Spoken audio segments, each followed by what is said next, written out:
giữa làn khói đen dày đặc. Tiếng pháo, tiếng đạn hòa vào nhau như cơn bão thép nuốt chửng chiến trường. Khi hy vọng của những người lính dưới mặt đất gần như tắt lịm, một tiếng gầm khủng khiếp vang lên từ bầu trời.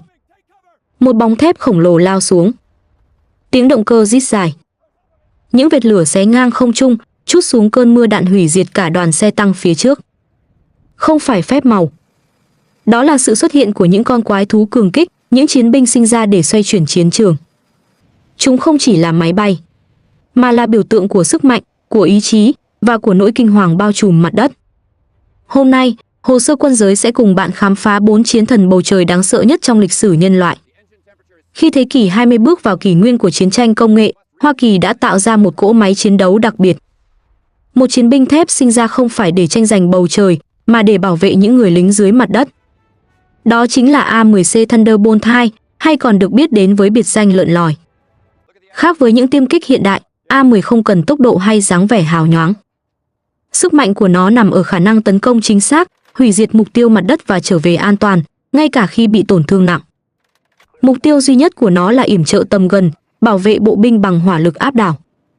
Ra đời sau chiến tranh Việt Nam, A-10 được thiết kế với tầm nhìn chiến lược rõ ràng. Bay thấp, diệt tăng và xoay chuyển cục diện chiến đấu. Dù tốc độ chỉ đạt khoảng 700 km/h, A-10 có thể hoạt động ổn định ở độ cao 13.000 m, cho phép nó tiếp cận nhanh và tấn công chính xác vào mọi điểm nóng trên chiến trường. Điểm làm nên danh tiếng của A-10 chính là khẩu pháo Gauss 8 Avenger được lắp ở phần mũi. Đây là loại pháo xoay 7 nòng cỡ 30mm, có khả năng bắn gần 4.000 viên đạn mỗi phút.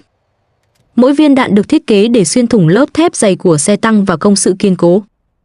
Các cuộc thử nghiệm cho thấy, ngay cả giáp phản ứng nổ hiện đại cũng không thể chịu nổi loạt bắn trực diện từ loại pháo này. Không dừng lại ở đó, A-10 còn mang theo hàng loạt vũ khí hiện đại. 10 giá treo dưới cánh cho phép nó mang gần 7 tấn bom và tên lửa, bao gồm AGM-65 Maverick để tiêu diệt xe tăng, AIM-9 Sidewinder để đối phó mục tiêu trên không, cùng các loại bom dẫn đường laser, bom cháy và rocket không điều khiển. Chỉ một phi vụ, A-10 có thể phá hủy một căn cứ phòng thủ quy mô lớn, mở đường cho lực lượng mặt đất tiến lên. Nhưng điều khiến A-10 trở thành biểu tượng không chỉ nằm ở hỏa lực. Đó là khả năng sống sót gần như phi thường. Thân máy bay được bọc giáp titan dày, bảo vệ toàn bộ buồng lái và các bộ phận trọng yếu như động cơ, bình nhiên liệu và hệ thống điều khiển. Ngay cả khi bị trúng đạn, phi công vẫn có thể điều khiển máy bay nhờ hệ thống dự phòng cơ khí. Có những chiếc A-10 từng trở về căn cứ trong tình trạng cháy xém, mất một động cơ, thậm chí rách nát một phần cánh, nhưng vẫn hạ cánh an toàn. 2 động cơ phản lực TF-34 được bố trí cao phía sau thân, giúp giảm nguy cơ trúng hỏa lực từ mặt đất.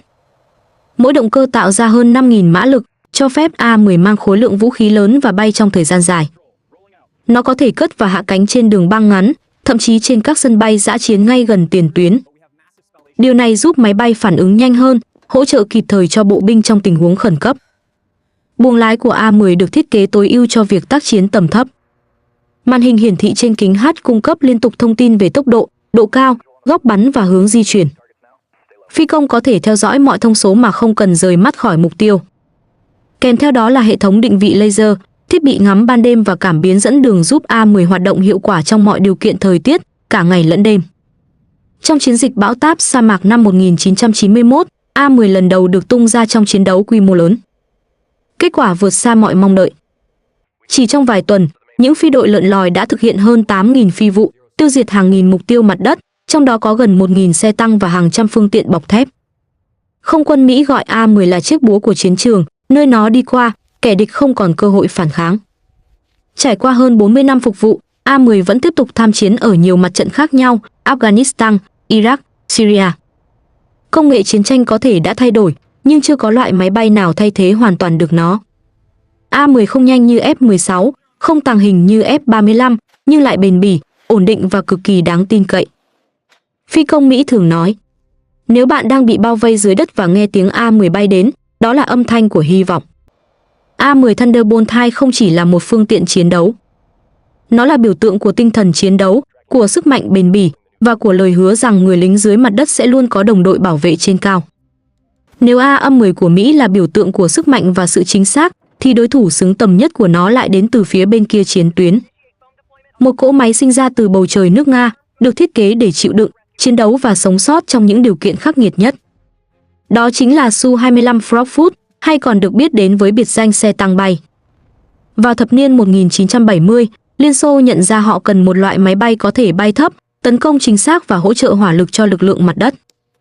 Su-25 ra đời để đáp ứng nhiệm vụ đó.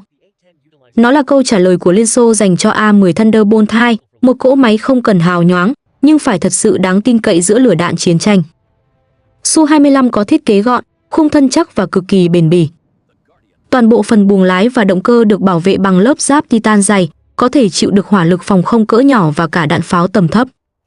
Với chiều dài 15 m, sải cánh 14 m và trọng lượng rỗng hơn 10 tấn, Su-25 mang dáng vẻ của một chiếc xe tăng có cánh thực thụ. Nó được trang bị 2 động cơ phản lực R95 với tổng công suất hơn 8.000 mã lực, cho phép đạt tốc độ tối đa gần 970 km/h. Su-25 có thể cất và hạ cánh trên đường băng ngắn, thậm chí là những sân bay dã chiến lầy lội, điều kiện mà nhiều máy bay khác không thể chịu nổi. Đó chính là điểm khác biệt, Su-25 có thể chiến đấu ở bất kỳ đâu, trong bất kỳ điều kiện nào. Về hỏa lực, xe tăng bay không hề thua kém đối thủ phương Tây. Su-25 được trang bị một khẩu pháo tự động GSH-32 cỡ 30mm với tốc độ bắn 3.000 viên mỗi phút, chuyên để tiêu diệt xe bọc thép, công sự và các mục tiêu kiên cố. Ngoài ra, nó có 10 giá treo dưới cánh, mang được hơn 4 tấn vũ khí. Từ tên lửa không đối đất KH-25 và KH-29 đến rocket S-8, S-13 cùng hàng loạt bom không dẫn đường và bom cháy. Mỗi phi vụ của Su-25 có thể san phẳng một khu vực phòng thủ chỉ trong vài phút. Không chỉ tấn công mạnh, Su-25 còn được thiết kế để sống sót trong hỏa ngục. Trong chiến tranh Afghanistan 1979 đến 1989, Liên Xô triển khai hơn 250 chiếc Su-25. Chúng thường xuyên phải đối mặt với tên lửa vác vai và súng phòng không của lực lượng Mujahideen. Nhưng Su-25 vẫn chứng minh được sự bền bỉ đáng kinh ngạc. Trong 10 năm chiến đấu, chỉ khoảng 20 chiếc bị bắn hạ, một con số hiếm có đối với máy bay tấn công tầm thấp. Điều đó cho thấy, thiết kế của Su-25 không chỉ hiệu quả mà còn mang lại khả năng sống sót vượt trội. Hệ thống dẫn đường của Su-25 cũng được tối ưu cho chiến đấu mặt đất. Phi công có thể sử dụng radar cảnh báo sớm RVKL để phát hiện tên lửa đối phương, cùng cảm biến nhiệt giúp phát hiện mục tiêu ẩn nấp. Các phiên bản nâng cấp sau này, như Su-25 SM, được bổ sung radar mới, cảm biến quang điện tử và hệ thống điều khiển bom dẫn đường, cho phép tấn công chính xác ngay cả trong đêm hoặc thời tiết xấu. Su-25 không phải là máy bay nhanh nhất, cũng không phải là hiện đại nhất. Nhưng nó là một trong những loại bền bỉ nhất từng được chế tạo. Dù chịu trúng hàng chục viên đạn, nhiều chiếc vẫn quay về căn cứ an toàn, điều mà rất ít máy bay khác làm được. Chính vì thế, phi công Nga thường nói, nếu bạn cần một chiếc máy bay để sống sót sau khi lao vào hỏa tuyến, hãy chọn Su-25. Trong các cuộc xung đột ở Chechnya, Georgia và gần đây là Ukraine, Su-25 tiếp tục đóng vai trò yểm trợ hỏa lực chủ lực cho không quân Nga. Nó tấn công đoàn xe cơ giới, kho đạn và các vị trí pháo binh đối phương, giúp mở đường cho bộ binh tiến công. Hình ảnh Su-25 bay thấp, thả rocket và bom liên tiếp giữa khói lửa đã trở thành biểu tượng quen thuộc trên truyền hình và trong các bản tin chiến sự. Điểm đặc biệt là, Su-25 không chỉ phục vụ cho Nga. Hơn 30 quốc gia khác, từ châu Á đến châu Phi, cũng sử dụng loại máy bay này. Điều đó chứng minh rằng Su-25 là một trong những dòng cường kích phổ biến và thành công nhất trong lịch sử hàng không quân sự. Về mặt chiến thuật, Su-25 không chỉ là vũ khí, nó là triết lý chiến tranh của Nga. Đơn giản, mạnh mẽ, dễ sửa chữa và không bao giờ bỏ cuộc. Một chiếc Su-25 có thể được bảo dưỡng ngay trên bãi đất trống, tiếp nhiên liệu thủ công, rồi lại cất cánh chỉ sau vài giờ. Khả năng hoạt động liên tục này giúp nó trở thành lựa chọn lý tưởng trong các chiến trường khốc liệt. 40 năm sau ngày ra mắt, xe tăng bay vẫn tiếp tục bay trên bầu trời thế giới.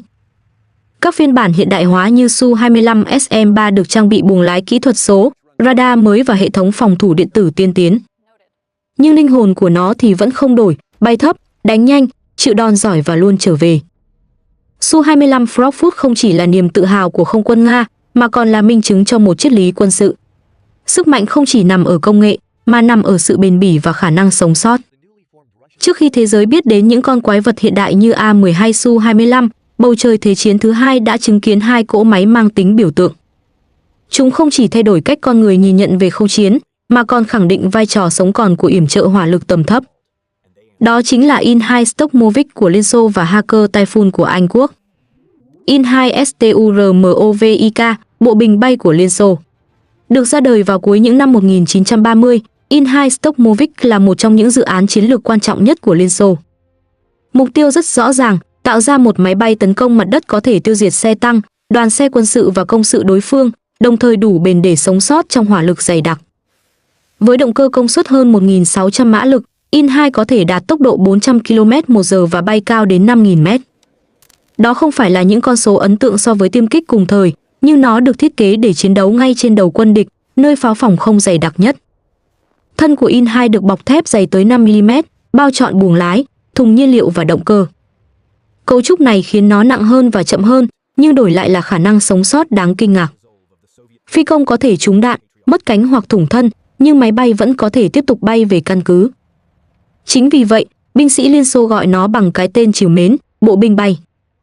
Vũ khí chính của In-2 gồm 2 pháo tự động 20-23 mm và 2 súng máy 7,62 hoặc 12,7 mm gắn ở cánh.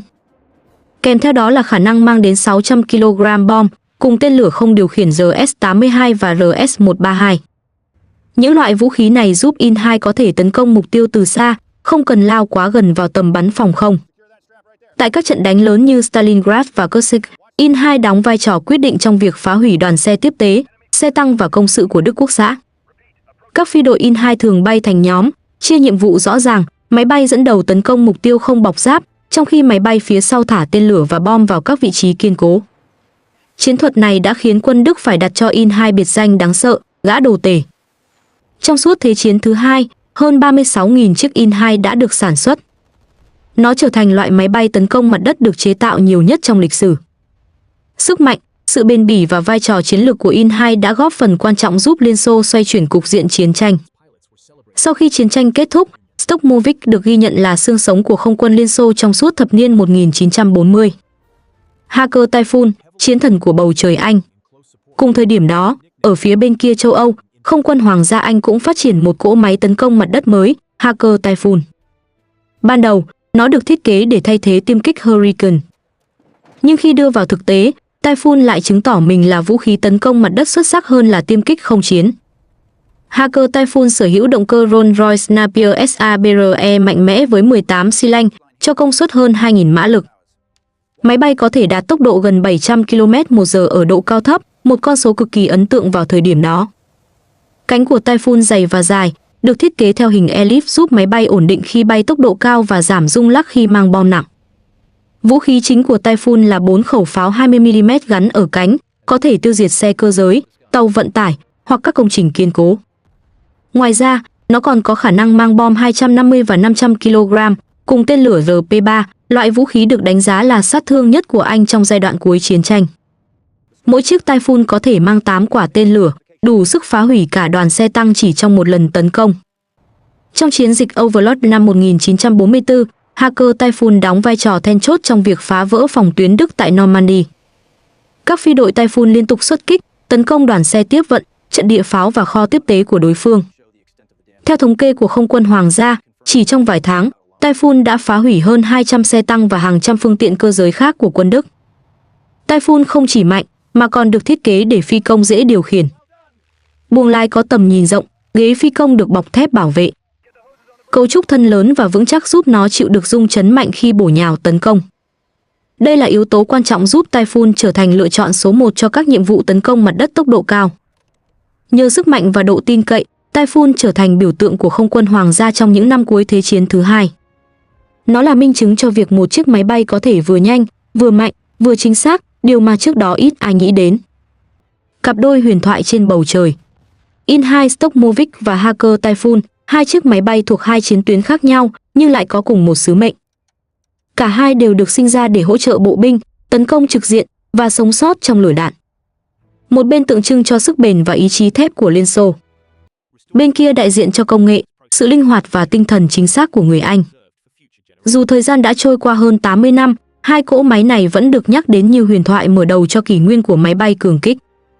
Từ chúng, các thế hệ sau như Su-25 hay A-10 được ra đời, mang theo di sản của những chiến thần từng tung hoành trên bầu trời thế chiến. In-2 và Typhoon đã chứng minh một điều. Trong chiến tranh, không chỉ có tốc độ hay công nghệ mới quyết định chiến thắng.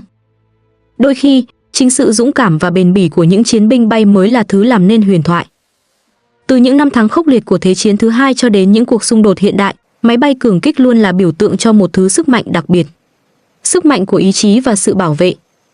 Trên bầu trời của những trận chiến khốc liệt, khi mọi tia hy vọng dường như tắt lịm, sự xuất hiện của những chiến binh bay này luôn mang theo thông điệp duy nhất, rằng người lính dưới mặt đất không bao giờ đơn độc. Từ Inhai Stokmovic, chiếc bộ binh bay mở đầu cho kỷ nguyên tấn công mặt đất, đến Hacker Typhoon, biểu tượng của sức mạnh công nghệ và chiến thuật Anh. Rồi đến Su-25 Frogfoot, xe tăng bay bền bỉ giữa khói lửa Afghanistan. Và A-10C Thunderbolt 2, lượn lòi huyền thoại của không quân Mỹ.